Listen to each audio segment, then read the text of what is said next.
Sí, sí, todos. Buenas Una tardes. foto. Buenas tardes. Buenas tardes. Buenas tardes. Ya se quitó de los sobrevoladores. ¿Ya? Somos los campeones del norte, señor. Me dijeron que le ganaron a Puebla, ¿no? Perdimos con Puebla. Esa fue la serie del Rey. Esa fue la que perdimos. Entonces, ¿cuál?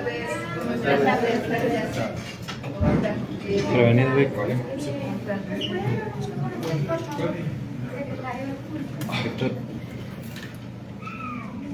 Gracias. Okay. Gracias. Hola, ¿qué tal? Bien. Sí, gusto verlos. Hola, ¿qué tal? ¿Cómo están? Hola, ¿cómo están? Sí, muchas gracias. Gracias. Gusto verlos otra vez. ¿Cómo están? ¿Cómo están? Hola, hola. ¿Te saluda? Sí. ¿Verdad? Hola. ¿Cómo están? Hola. Doctora, ¿qué tal? Hola. Doctora, bienvenida. ¿Cómo están? Ya tienes unos campos con eso. Sí. Hola, ¿qué tal? ¿Cómo están? Cuidado. No, ya se quebró. ¿Cómo la sonrisa?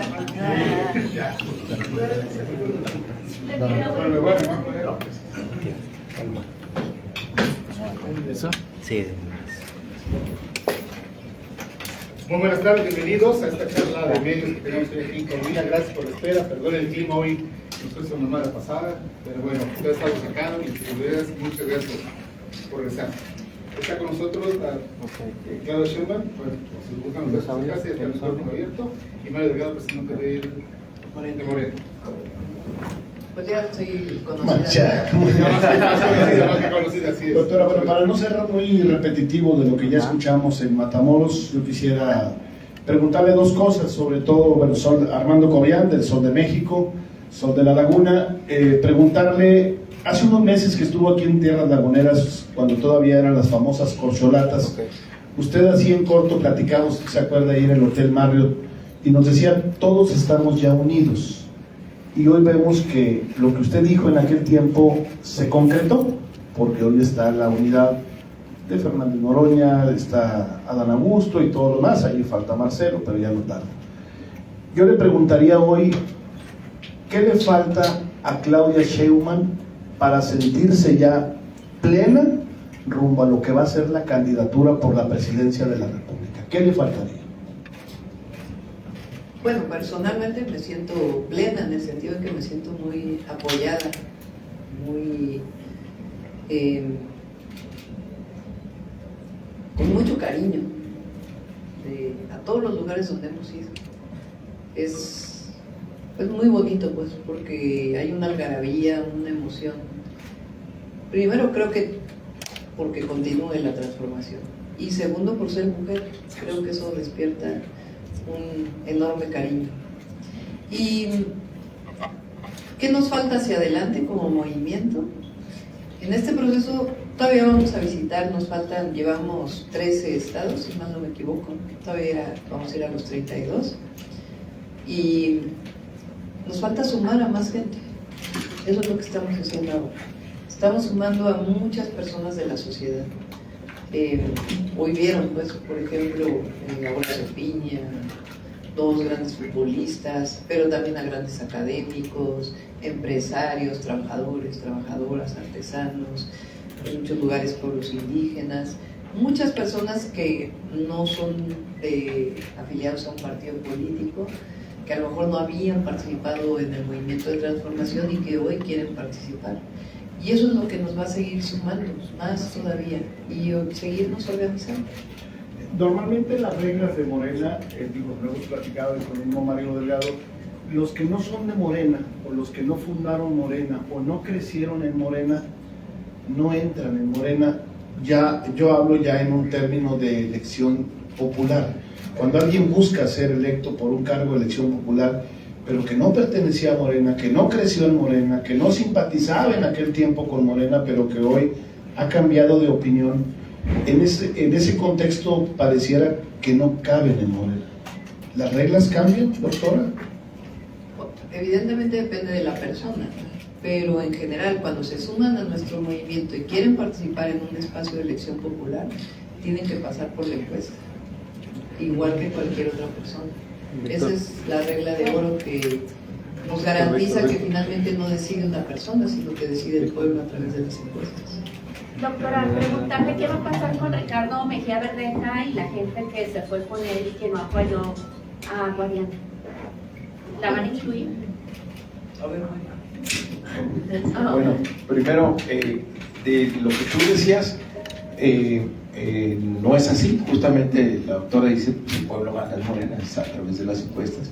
Y así, por ejemplo, en el acuerdo que convocó el presidente en el 2017, firmaron gobernadores, por ejemplo, como Julio Menchaca en Hidalgo, como Érico Villarreal en Tamaulipas, como Rubén Rocha en Sinaloa. Es decir, Morena es un movimiento muy generoso que abre la puerta a todos aquellos que quieran apoyar el proyecto de la Cuarta Transformación a partir de principios, no de cargos.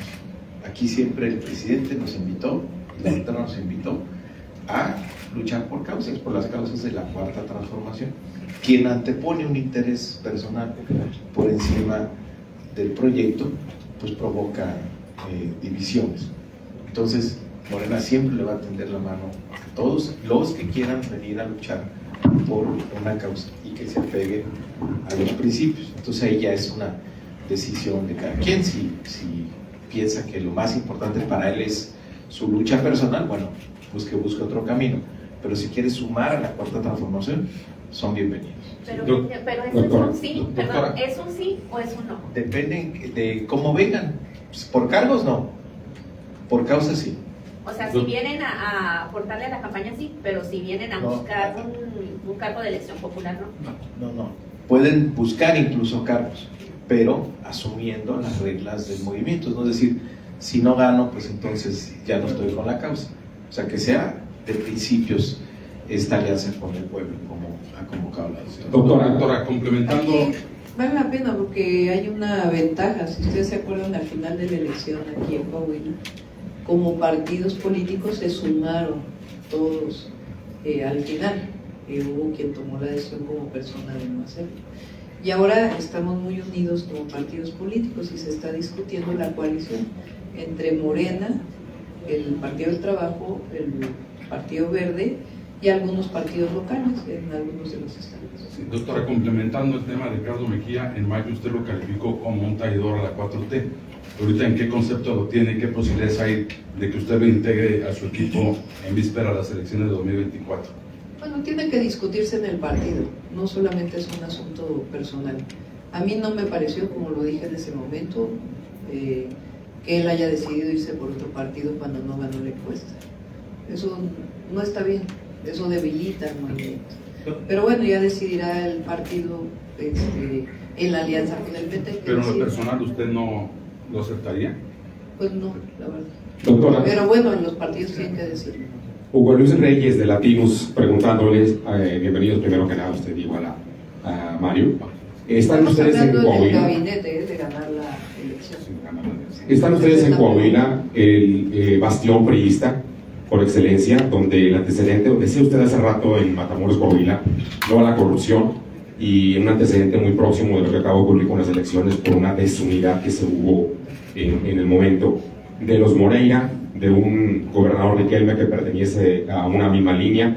¿Cuál sería su punto de vista? ¿Es difícil, es duro? ¿Cómo va a ser su estrategia para esta campaña que se avecina?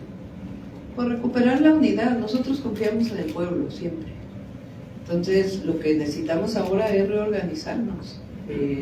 Siempre después de la elección que pasó, pues evidentemente puede haber desánimo, pero lo importante es que ahora hay mucho ánimo hacia lo que viene. Entonces, es recuperar la organización y yo creo que el pueblo confía en Morena y en lo que representamos. Es ganable. Morena, inclusive, en Coahuila hoy, en términos de partidos, sigue teniendo un peso muy importante. ¿Les dejó una lección? Sí, de no dividirse, nunca anteponer. Uno no puede ponerse en los pies de otra persona, nunca. Pero nuestra obligación como dirigentes del movimiento es siempre estar convocando a la unidad. ¿Es ganable Coahuila, entonces? Sí, todos los estados de la República. Buenas tardes, Sandra Gómez de Vanguardia. El presidente López Obrador ya le lanzó un reto si es que usted gana la elección, los trenes de pasajeros. En Coahuila hay varias rutas de carga muy importantes, entre ellas la de Saltillo a Monterrey. Hay un proyecto al que le llaman el Coahuilteca, que es un tren en esa ruta. ¿Apoyaría usted el proyecto para concesionar el uso de las vías para el transporte de pasajeros? Sí, ayer el presidente en su mañanera dijo algo muy importante. Resulta que en la concesión que se hizo de las vías en la época de Zedillo, en la privatización de los ferrocarriles, quedó una cláusula. En esa cláusula establece que el Estado puede usufructuar los trenes de pasajeros, que si tienen una concesión es para carga, no para pasajeros. Entonces ahora estamos trabajando justamente en el proyecto de lo que viene. ¿Para qué alcanza en términos de trenes que sean de pasajeros, que sean operados, sea por el Ejército, por la Marina o por una entidad del gobierno federal? ¿O qué opciones habría de alguna concesión? Por ejemplo, el presidente mantuvo la concesión del tren que va de Buenavista al Aeropuerto Internacional Felipe Ángeles, porque ahí ya había una concesión de trenes de pasajeros. Entonces hay que revisar en cada uno de los lugares. Pero si es factible. Pero Doctora. si es factible, Sí, y hay que revisarlo. O sea, por eso les digo, estamos revisando. Va a haber más trenes de pasajeros, eso ténganlo por seguro. El asunto es en dónde intervendría el Estado y en dónde pudiera llegar a la concesión. Doctora, Rolando Guevara de Multimedios Laguna. Regresando un poco al tema de mis compañeros, hablaban de la traición y de sumar gente. Ustedes, como esta avanzada de Morena, se cerciorarán de que los que se sumen al proyecto realmente estén de lleno y evitar pues, el proceso de la elección, pues de que estén con el partido contrario. ¿Cómo van a trabajar ese tema para evitar que pues, les perjudique? Que no trabajen para dos bandos. Bueno, pues ahí fundamentalmente lo que hacemos en nuestras convocatorias es todo el mundo puede participar. Ahora hay un filtro que es que tengas un curso de formación política del Instituto Nacional de Formación Política y que hagas un compromiso con el proyecto. Yo te diría, la gran mayoría de la gente que se ha sumado ha venido a aportar, ha venido a entregarse a la causa. Siempre va a haber 2 o 3 que traicionan, pero no es la regla general. Si no, pues no tuviéramos el movimiento que tenemos actualmente, que sigue sumando y sigue creciendo. Hoy la doctora convocó en Coahuila aquí a empresarios, a científicos, a investigadores, a deportistas, a la leyenda Horacio Peña, que se suman al movimiento. Es muchísima más gente la que llega a trabajar en favor del movimiento. Siempre hay 2 o 3 ahí pletitos en el arroz, pero eso no puede ser, no puede ser. Bueno, ahí también fue lo mismo, no se aceptó en Durango fue un tema de género, que es una nueva regla que Morena asume con mucha convicción y con mucha responsabilidad. Es tiempo de abrir espacios para la participación política de las mujeres. El caso de Durango fue que ahí efectivamente alguien ganó la encuesta, pero por género entró una mujer. Y eso va a pasar, por ejemplo, la convocatoria que hay vigente, se advierte que las reglas de paridad Morena las va a cumplir, porque queremos que más mujeres participen en espacios de toma de decisiones. Marcelo Ebrard es ahora un proyecto en el arroz. No, él está ahí en una ruta de impugnación, se le está dando trámite, se le está contestando y vamos a ver el que decide. Buenas tardes. Quisiera comentar algo. Nosotros estamos en el ánimo de unidad y estamos construyendo unidad en todos los estados de la República y en la construcción de una unidad nacional. No en este esquema de una supuesta reconciliación que en realidad lo que quieren del otro lado es reconciliarse con la corrupción. Nosotros no queremos reconciliarnos con la corrupción, pero estamos en la ruta de construir unidad en distintas entidades de la República y a nivel nacional, unidad para la transformación. Por eso lo que se está firmando es un acuerdo de unidad para la transformación. Y en ese proceso, pues vamos a seguir trabajando en Coahuila. Doctora, buenas tardes. Gilberto Morales, de las páginas y el canal de Juntos por la Cuarta Transformación. Mi pregunta va enfocada precisamente sobre el tema que menciona inclusive Mario Delgado, sobre esta búsqueda de unidad. Yo he estado preguntándome constantemente, inclusive gente que sigue las páginas, cómo pedirle unidad a personajes que forman parte o van a dejar de formar parte de un régimen que durante estos 5 años habían estado en contra de las propuestas del presidente y pues del proyecto en general. Entonces, ¿cómo concebir esa idea de unidad con ellos?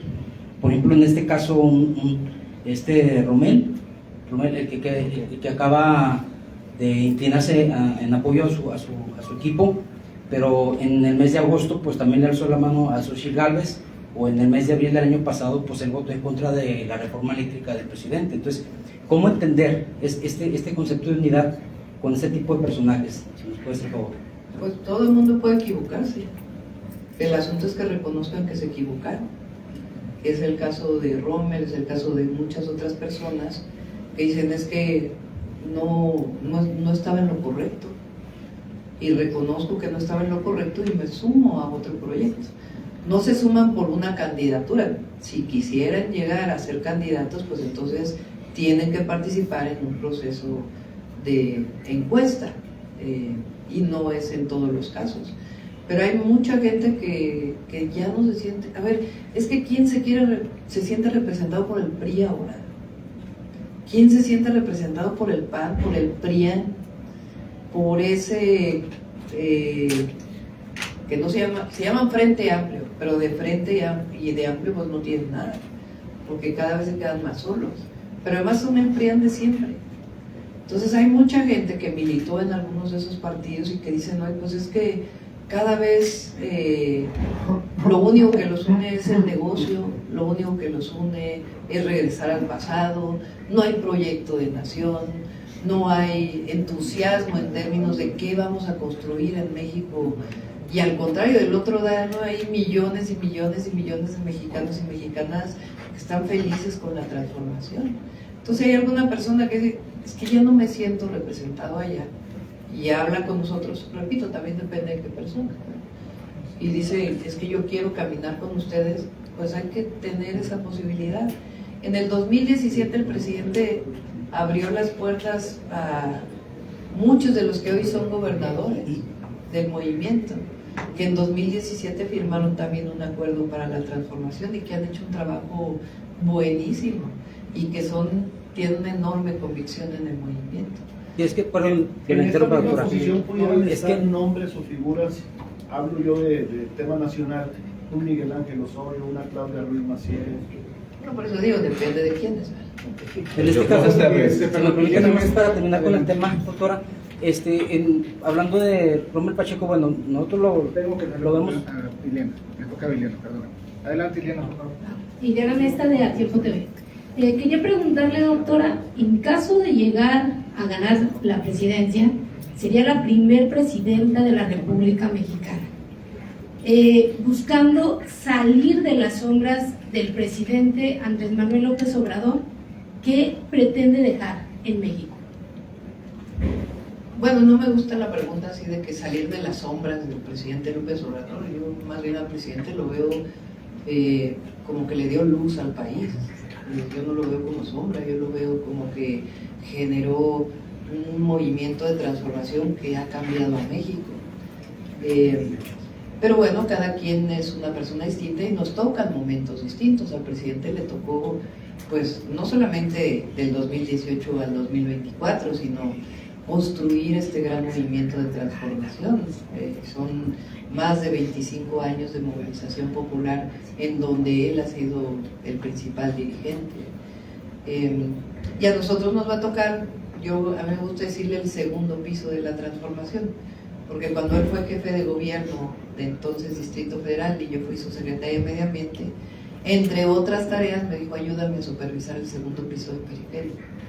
Entonces yo hago la analogía y digo, cuando me entrega el bastón de mando después de haber ganado una encuesta, pues nos toca construir ese segundo piso. Ya hay una base sustantiva de transformación.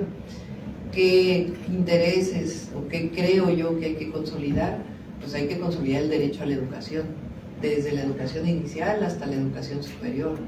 Hay que consolidar las becas de los estudiantes para que no, por motivos económicos, abandonen la escuela. Hay que consolidar el IMSS Bienestar, que lo va a dejar como un sistema de salud pública y que hay que consolidarlo para que sea el mejor sistema de salud pública del mundo. Nos toca seguir construyendo sobre el acceso a la vivienda. Y en particular, a mí me parece que es indispensable acelerar la transición energética, garantizar los derechos de las mujeres siendo mujer, y apoyar más a la ciencia, por ejemplo. Y el poder máximo. Adelante, Becerra. Bueno, esa es una meta de todo el movimiento, ganar las 2/3 partes de la Cámara de Diputados y la Cámara de Senadores para poder transformar el Poder Judicial. Doctora, buenas tardes. Víctor Fuentes, de NR de México. El tema definitivamente que existe en la mayoría de los mexicanos es el tema de la seguridad, la principal exigencia en los distintos estados del país, no de ahora, de muchos años, no de este sexenio. ¿Ya se tiene definido cuál sería la estrategia, los proyectos a trabajar en materia de seguridad para tratar de reducir la incidencia delictiva por la que atraviesa nuestro país? Sí, yo lo que les puedo platicar es lo que hice en la ciudad. En 4 años, casi 5, que fui jefa de gobierno, hubo una reducción de la incidencia delictiva de más de la mitad, desde homicidios a otros delitos. Y tiene que ver con la atención a las causas, que el presidente lo ha implementado, pero hicimos todavía más programas de apoyo a los jóvenes, y por otro lado de fortalecimiento de la policía, en su caso en la ciudad, y mucho trabajo de investigación e inteligencia de la policía vinculada con la Guardia Nacional o la Fiscalía local. Y creo que hacia adelante hay que consolidar la Guardia Nacional como una institución de seguridad del país y al mismo tiempo fortalecer las capacidades de inteligencia y investigación vinculadas con la Fiscalía General. Adelante, doctor Milenio. Buenas tardes, Luis López de Milenio. Una pregunta, ya hablaba de algunas cosas de la continuidad, pero en el caso de la laguna, ¿qué pasaría con agua saludable? Hay muchas especulaciones, se habla de que no se termina, que sí se termina, pero ¿cuál sería agua saludable 2.0 en el caso de la segunda fase de la cuarta transformación? Lo que hay que garantizar es el agua saludable para la laguna y el uso eficiente del agua de la agricultura y la ganadería. Y eso nos va a permitir pues mirar a largo plazo para esta zona tan importante del país y que le ha dado tanto al país. Pues claro que se va a terminar el proyecto del presidente y tenemos que seguir trabajando para que haya agua saludable en la laguna. Y en general, en el norte y en el centro del país, que han vivido una sequía muy prolongada. Buenas tardes, su servidor Iván Herrera de Imagen Laguna. Bienvenidos. En el tema precisamente de Coahuila sabemos que es una zona de conectividad a nivel nacional. Sabemos también que es el paso de migrantes precisamente por el estado de nosotros. La importancia precisamente de la responsabilidad de esas personas que pasan por nuestras tierras y obviamente ponen en riesgo sus vidas. O sea, es un trabajo que tienen ustedes ya previsto precisamente para el 2024. Y en el tema de la zona de conectividad que es Coahuila, para lo que es los países del norte, también ya tienen algo aparte de agua saludable. Sí, a ver, en el tema de migración hay que seguir insistiendo con nuestros socios comerciales, Estados Unidos y Canadá, y particularmente Estados Unidos, de que la forma más humana de resolver o de atender el problema de la migración es apoyando a los países y a las personas en donde se migra, más que incluso durante años se dieron recursos a través de organizaciones civiles o de los gobiernos, hasta que el presidente es el primero que da recursos públicos para apoyar a jóvenes en Honduras y en El Salvador, de manera directa, sin necesidad de ningún intermediario. y hay que seguir insistiendo a Estados Unidos de que es la forma más humana y diría hasta más rápida de resolver el problema, porque las personas no migran por gusto en general, migran por necesidad. Lo dijo el presidente Biden cuando vino a México en la cumbre donde estuvieron el primer ministro de Canadá, el presidente de Estados Unidos y de México. Y hay que seguir insistiendo, esa es la narrativa, la solución más importante que podemos dar y la más humana, el poderle dar a las familias la condición de vida en el lugar en donde nacieron y mantener a las familias juntas. Entonces hay que seguir insistiendo en ello y además pues un trato humanitario a los migrantes, que no sean presa de la delincuencia organizada, seguir apoyando toda esta vigilancia y apoyo a las personas en un trato humanitario. Y bueno, para Coahuila, si quieren la próxima vez que vengamos ya hablamos de Coahuila, pero Coahuila, como todos los estados del norte, se está beneficiando de una inversión importante. Y yo siempre he dicho que esa inversión que está llegando principalmente a Estados Unidos, aunque no solo, tiene que garantizar bienestar. Entonces, lo que no podemos regresar es a salarios de miseria, lo que no podemos regresar es a que los trabajadores y trabajadoras no tengan las condiciones de vida necesarias. Esa es nuestra lucha de siempre. Y estando donde estemos, vamos a seguir apoyando para que eso no se sea. Doctora, ¿cómo está? Buenas tardes, de Grupo Zócalo y hola. Hace unos meses usted estuvo de visita acá en el estado de Coahuila y comentó que estaba de acuerdo en que estados del sur recibieran más que Coahuila. Le quiero preguntar si sigue siendo su postura esta. Y número dos, usted ahorita hace rato en Matamoros tuvo palabras muy duras contra el Poder Judicial. Nos estaba acusando de tener privilegios, de tener muchísimas cuestiones de vivir de manera ostentosa. ¿Nos puede explicar si usted suscribe el plan del presidente López Obrador de ciudadanizar, así lo llama él, este Poder Judicial? No es ciudadanizar, es que el pueblo elija a los ministros y a los jueces. Eso quiere decir que representen al pueblo. No sé, por ahí, no sé si anda mi celular por ahí, Pau, porque viene, les voy a leer la lista de los privilegios de los ministros, para que pero eso no es debilitar, pero eso no es debilitar, doctora. No, al contrario, es fortalecer la democracia y fortalece, ¿o no? Lo que mandé, ¿no? Sí, la fortaleza siempre, la democracia siempre fortalece un país, fortalece un poder. Salarios de casi 300,000 pesos, primas vacacionales de 100,000 pesos, aguinaldos de 586,092 pesos, gozan de 30 días de vacaciones pagadas al año, seguro de gastos médicos no solamente para ellos sino para toda la familia, disponen de casi 200,000 pesos al año para compra de medicamentos, además del seguro, atención especial por parte de personal de la Suprema Corte, seguro de vida, pago de función de 1,000,000 y pico, ayuda para gastos funerarios, un fondo de casi 800,000 pesos anuales, tienen comedor especial, 2 vehículos blindados y luego por aquí 1.7 millones de pesos para utensilios, 44 millones de pesos en lavandería, 50 millones de pesos en alimento para los ministros, incluidos sábados y domingos, 146 millones de pesos para un contrato de servicios de vigilancia, 4 millones para jardinería, cuando la Suprema Corte de Justicia de la Nación no tiene jardín. O sea, entre otros. Y lo de Coahuila, doctor, lo de Coahuila, respecto a lo de los recursos que reciben los del sur y los del norte. A ver, lo que yo dije en aquella ocasión es que lo que no podemos considerar que es una visión muy conservadora, que algunos lo mantienen, es que quien paga más impuestos reciba más de la federación. Eso no es correcto, porque hay estados que son pobres y se quedarían pobres porque no, para eso somos una federación, para poder distribuir la riqueza territorialmente y también en términos de la sociedad. Lo que yo también planteé es que Coahuila también lo que requiere es más bien ponernos de acuerdo en los proyectos. Por ejemplo,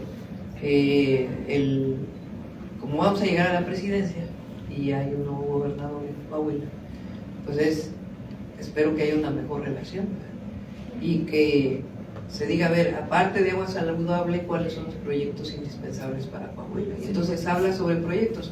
como se está apoyando muchísimo a Nuevo León. Nuevo León se le está apoyando en el proyecto de agua, se le está apoyando en el proyecto de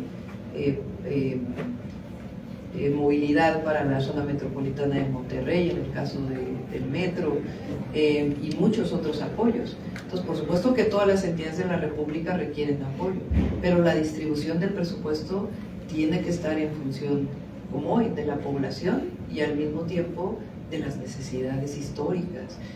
Hoy el presidente ha dado una inversión enorme al sureste, porque el sureste había sido el que históricamente había estado más abandonado en nuestro país y el que le había dado también muchísimo. Sí, la posibilidad de redistribuir los recursos, doctora, ya que por Campeche, Tabasco, Quintana Roo se llevan el 50-60% del presupuesto de nuestro país y Coahuila queda en... A ver, ¿por qué no lo decimos así? Coahuila va a tener apoyo.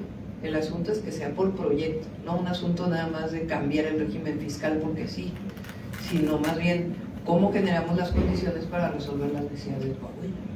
Los periodistas de México, ¿en qué papel o en dónde quedarán en el proyecto de Claudia?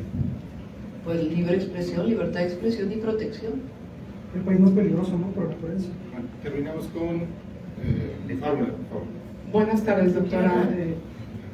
Bueno, mi pregunta es referente regresando al tema de la... Nada más esto, y es importante, porque hay libertad de expresión, hay libertad de reunión.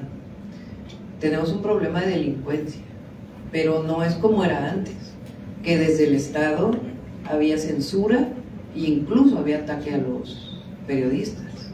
Entonces es distinto. Claro que tenemos que resolver los problemas de inseguridad que hay en muchos lugares del país, pero es distinto. Sí, exacto. Hasta apoyó a Larraqui, ya dijo ayer que no quiere que... Bueno, y que algunos periodistas también, ¿no? Doctora Betty Silva de Radio Fórmula, regresando al tema de la unidad, bueno, los partidos que están con ustedes en coalición, el Partido del Trabajo, el Partido Verde, ¿cómo los observa en esta unidad si les suma a la causa de Morena, tanto en Coahuila como en los demás estados de la República? Sí, sí suma, y hay que... el Partido Verde y el Partido del Trabajo, en términos de todo el apoyo que han dado a las iniciativas que ha enviado el presidente, ahí han estado siempre. Ellos no fueron con nosotros en el 2018, el Partido Verde, y a partir de que, bueno, Mario lo puede decir con mayor exactitud, porque él fue coordinador parlamentario de Morena en la Cámara de Diputados, pero se sumó al Partido Verde y ha ido con toda lealtad en el gobierno. Doctora, hace un momento en Matamoros usted hacía un llamado precisamente a la unidad, mencionaba que atrás los agravios. Aquí se vieron muchos agravios por parte de morenistas que luego se fueron a apoyar a Ricardo Mejía. ¿Cómo queda esta situación, este llamado justo que hace usted? Si por un lado dice vamos unidos, pero por otro lado el partido mantiene su postura de sancionar a esos consejeros en su mayoría que apoyaron a Ricardo Mejía. O sea, ¿se sanciona o se perdona o se suma o cómo? Porque ahorita estamos hablando de muchísimos mexicanos y mexicanas, muchísimos hombres y mujeres que viven en Coahuila. No solamente estamos hablando de 3 o 4 personas, 5 o 10 personas. En ese sentido es el llamado a la unidad y con base en principio. Y ya en todo caso sobre estas personas pues tendrá que decidir la Comisión de Honestidad y Justicia. Muchísimas gracias por acompañarnos.